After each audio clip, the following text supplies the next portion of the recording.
สำหรับคนที่ต้องการจะเข้าร่วมงานของงานเลี้ยงปีใหม่ของเราวันที่27เนาะโครงการวันเสาร์เรียนเชิญเลยเนาะให้ทุกท่านเลือกเอาเลยจ่ายเพียงแต่500 บาทแต่ว่าเลือกเอาเลยเอายังก็ได้ให้2อย่างเลยเจ้า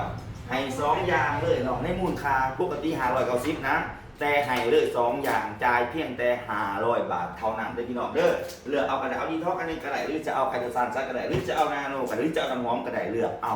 ให้2อย่างแล้วก็เข้าจะได้เข้างานฟรีทันทีเนาะในงานก็จะมีอาหาร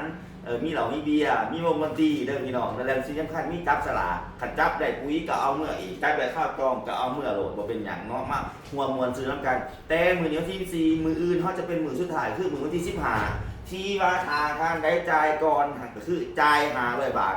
รับสินค้าไปแล้ว2อย่างเอายังก็ได้แล้วแต่นะนี่ไม่นี่นะยังบ่พอจะว่ามื้ออื่นมื้อเดียวจะแถมให้ฟรีๆเลยอีก1กล่องเป็นกาแฟกัวสัตว์นี่กาแฟสายตานะให้ฟรีๆอีกกล่องนึงเอาไปขายก็ได้เป็นพันปลายเป็นล้านอยู่แล้วนะเพราะฉะนั้นถ้าท่านใดที่ต้องการอยากได้กาแฟจองเข้ามาเลยเด้อพี่น้องเด้อให้จ่ายภายในมื้อวันที่15เดือน12นี่เท่านั้นเด้อพี่น้องเด้อ